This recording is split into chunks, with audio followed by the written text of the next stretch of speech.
Come on in. Welcome to Idled Out, where we talk all things Survivor. My name is Luke, and today we've got a Halloween treat. Today we're talking about the Survivor starring horror movie, The Scorned. That's right. This Halloween, we're trading counting votes for counting slit throats as we count the kills in this Rob Cesternino-penned horror movie, starring a bevy of early 2000s reality stars from Survivor, The Bachelor franchise, Big Brother, The Amazing Race, and some other shows you forgot existed. While in many respects, The Scorned is your average straight-to-DVD horror movie cash-in that was common in this era, but of particular interest to viewers of this channel is that the entire cast, from leads to minor characters, were played by popular reality TV stars of the era. And writer Rob Cesternino even snuck in a few subtle reality references for those who know what to look for. Alright, Oliver, how'd you become head of household?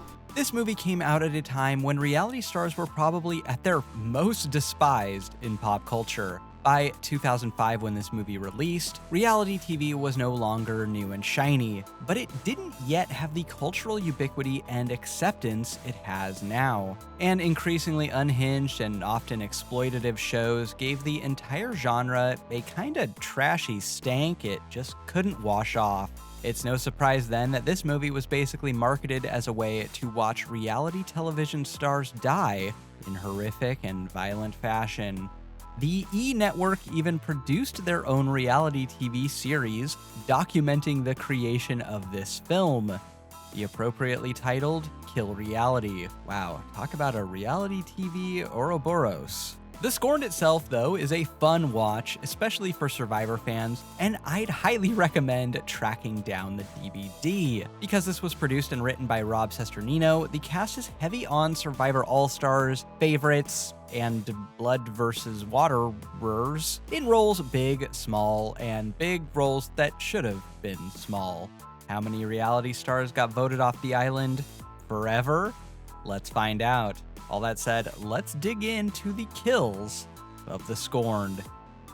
The movie begins with best friends Raina and Nicola discussing Raina's upcoming wedding to fiancé Matt. Oh, speak of the devil. The nearly wed couple of Matt and Raina own this Simi Valley mansion and rent out a room to Nicola, Raina's high school BFF. But there's trouble in paradise. These two are trying to balance their burgeoning showbiz careers and aren't making enough time for one another, resulting in some relationship tension. It's fitting that our romantically troubled characters are both played by representatives from Bachelor Nation. Raina's played by Season 5 Bachelor villainess Trish Schneider, and Matt is played by Bob Guiney, one of the very first to go from Bachelor contestant to Bachelor himself. In true Bachelor fashion, Matt's got eyes for more than one woman. Later that night, Raina hears Matt and Nicola in the fantasy suite, which they're filming for some reason. Wow, they really are reality TV stars. When she discovers this, Raina's not so pleased at her future hubby getting rubby with her high school buddy. Oh, don't be like that, Raina. We were gonna show you later. Raina flees outside and in what appears to be an accident catches a stray fire poker in the throat and collapses right into the hot tub, where the movie's title card lay in wait. A year and a half later, a group of friends are moving into this very same mansion. There's exes Kirsten and Oliver, their relationship recently ending due to Oliver's infidelity. Awkward. There's also Seth and Jennifer and DQ and Trish, a couple of couples, although DQ would like to make this a throuple. Having a three-way. Oh, drop dead, asshole! Most of these characters are trying to make it in showbiz in one way or another, but things aren't exactly looking up for most of them. I have a big audition next week for a tampon commercial. Our lead actress Kirsten is played by Survivor Borneo's Jenna Lewis, and our lead actor Oliver is played by real-worlder Stephen Hill. I think of all the couples in this movie, these two come closest to what you might call genuine chemistry. Maybe because these two had a little chemistry themselves during the production of this movie. Now, I bet he'd send you a letter from home. To celebrate their mansion move-in, Oliver and Seth decide to host a party, only they forgot to get the power turned on before they have all their friends over. No worries, we've got tiki torches. At this party, fire represents your life. This party is a who's who of 2005's hottest reality stars. American Idols, Survivors, no, Amazing Racers. I thought this event was exclusive. There are like a dozen cameos from stars from the early days of reality here, and fans of that era can go ahead and do the Leonardo DiCaprio pointing meme now. My favorite, Rob Cesternino thinking about his Survivor All-Stars performance. Whatever happened to this guy? He dropped off the face of the earth. Also at this party is DQ, played by Survivor Pearl Island's legend, Johnny Fairplay. DQ is a truly deplorable character. He cheats on his girlfriend Trish, played by Stacey J of The Apprentice, creeps on women, and is just all around crude. The role was reportedly a real stretch for Johnny Fairplay. He has moments where he's so gross it's almost funny in like an ironic way, but mostly his lines are just straight out of the Dan Foley School of Discourse. Filthy whore. Inside the mansion, Kirsten and Oliver begin having spooky visions. Or maybe the edibles are just kicking in.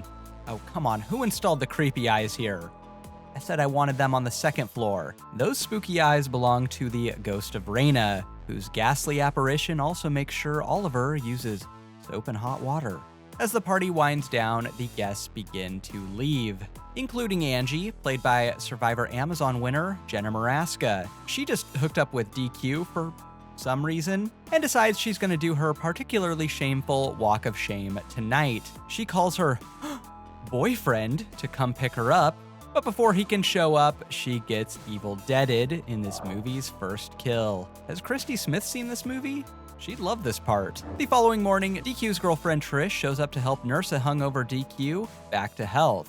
Hey, why does it smell like peanut butter in here? This relationship makes absolutely no sense on any planet. Trish is the film's most successful, put together, and normal character dating its least. After DQ tries to get loud too, he gets entranced by Raina's ghost. And after stumbling into the hallway, Raina's spirit does what Rupert always wanted to do and goes full Bonaducci, throwing DQ down the stairs where a broken neck DQs his life.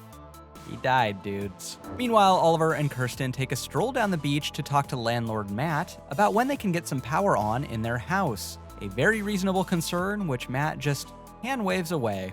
Wow, he is a real landlord.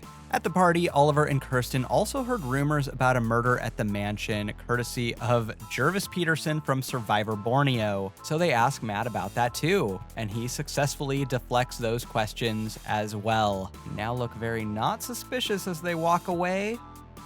Yep, nailed it. While the cops investigate DQ's horrible and principal death, the movie's most bizarre character shows up. Enter psychic medium Murray Ellis, played by Survivor Africa winner Ethan Zahn. This is truly one of the most unhinged performances I've ever seen in a genre known for unhinged performances. I've never seen anything quite like it. Maybe I couldn't hear you over her screams. I'm calling the cops. Oh.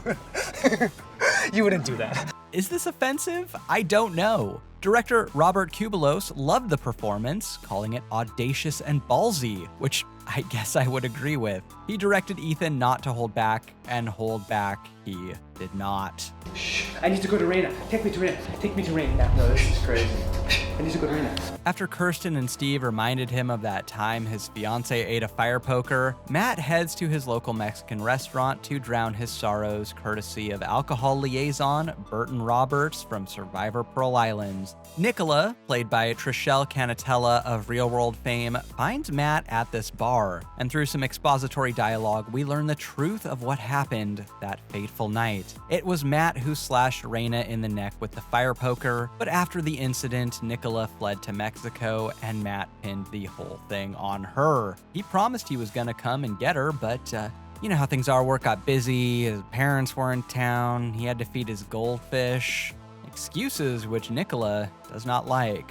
Wow, Nicola testy. Back at the mansion, Kirsten and Oliver have a bigger Ethan Zahn problem than Bryant Gumbel. And Ethan Zorn, now millionaire. Murray's managed to find his way onto this property yet again, and is mumbling about a vengeful, cheater-killing ghost named Raina who's haunting the mansion. Wait a minute. Two of our friends just mysteriously died on this very property shortly after cheating on their partners. We better get the landlord to kick this guy out. When pressed by Kirsten and Oliver, Matt finally fesses up. He was engaged to Raina, but to prove he's totally not a killer, Matt brings Kirsten and Oliver to the hospital where Raina's not actually dead. She's just in a coma. Yeah, see guys, it wasn't murder, it was just attempted murder. Now that that's settled, time for lunch, which comes with a side of Nicola, who wants to tell Oliver and Kirsten about Matt. After yet another flashback, we now fully understand the story after seeing the opening scene from Raina, then Matt, then Nicola's perspective. Raina attacked Matt, he slashed her throat in response, and now the vengeful spirit of Raina, who's still alive, is giving Kirsten bizarre visions and channeling her rage into her, including right now. Yeah, I don't see the problem. I get the same way when I ask for Coke and they bring me Pepsi. Spurned by her cheating fiancé and best friend, the spirit of Raina is on a mission to kill all cheaters, which is bad news for Seth and Jennifer.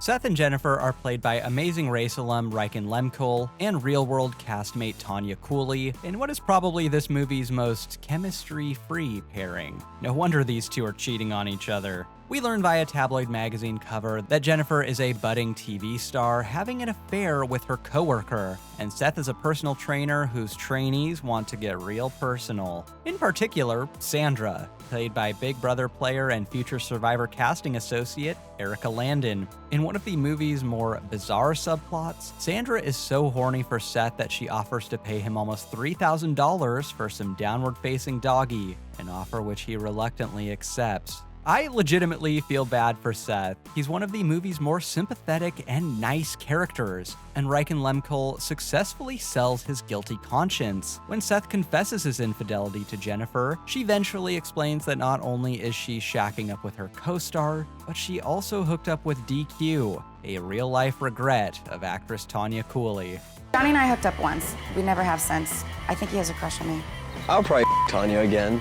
Okay, fair play, that's the last straw for Raina, who possesses a lava lamp and then explodes all over the cheating couple, burning them to a crisp. Next time I'd recommend getting one of those lava lamps without real magma.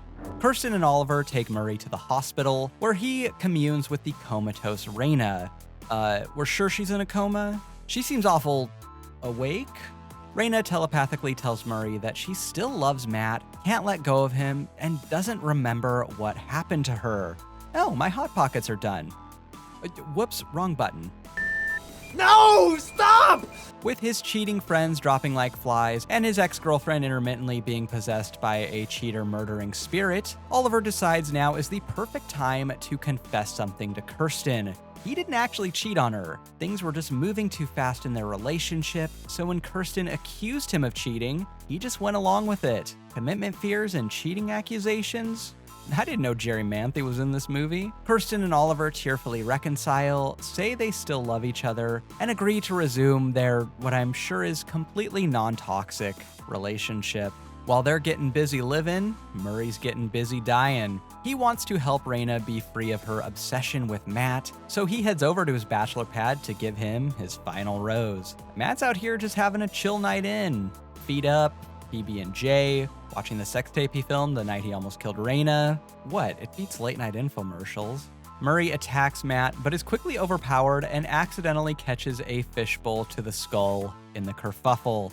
Matt goes ahead and finishes the job, sending Murray to the edge of extinction. Meanwhile, Nicola decides it's time to evict Raina's spirit from the house forever with her gun and a single stock sound effect. Raina's spirit sends Nicola 3 sheets to the wind and drags her underwater in the very same hot tub she fell into all those months ago. Should've used the back door, Nicola. It's way more effective for surprise evictions. With her revenge on Nicola complete, Raina awakens and confusedly stumbles to the beach house, where the rest of our living characters converge for a final showdown. Raina confuses Oliver for Matt and tries to seduce him. He wisely resists, but, Matt, Raina's here and she's looking for ya. Raina confronts Matt about his cheating, including the cheating he did next to her comatose body, and also that attempted murder thing did not help our relationship. Finally, Raina confesses. It's the broken heart that Matt gave her that caused her to kill all those people. All of those cheaters. They all deserve to die. With her memory fully intact now, Raina loses the will to live and slashes her own throat with her fingers and dies in Matt's arms. Raina's spirit leaves her body and, like a chicken bone, gets caught in Matt's throat on its way to heaven. And just in case Kirsten or Oliver know the Heimlich, Raina's spirit goes ahead and impales Matt with the fire poker, and the two die hand in hand. Oh good, power's back on. Let's see who's on Leno. In the movie's conclusion, Kirsten and Oliver decide to move on from the events of the film together as a couple. And in one last shocking twist, we see that Nicola survived her time in the hot tub crime machine and is only in a coma, which she awakens from. Menacingly. 7 people died in the Scorned, 3 survivors, 2 bachelor and/or bachelorettes, 1 real-worlder, and 1 amazing racer. Man, Big Brother got out of this one without a scratch. What the heck? I'll give the golden power of veto for best kill to Seth and Jennifer. The lava lamp kill is fun and truly inspired, even if I don't think that's how lava lamps work. I'll give the snuffed tiki torch for lamest kill to DQ. This would have been fine for any other character, but DQ is a character we are supposed to despise. Seems like he got off easy. Blink and you'll miss some cameos, wacky performances, and some fun kills make this a really good time, especially in a group, for Survivor fans with a taste for direct-to-DVD horror. I'd highly recommend buying the DVD and checking out the full movie. Finally, shout out to my fellow YouTubers James and Chelsea at Dead Meat, whose style and format this video is very lovingly homaging. They're the most wholesome folks on this cursed website, and if you're somehow not a fan, you should go check them out. You should trust me, I know what I'm talking about. I've been fondly dead forever, not just the grateful variety. Anyway, got nothing else for ya. Hope y'all have a safe and happy Halloween. Until next time, don't get idled out.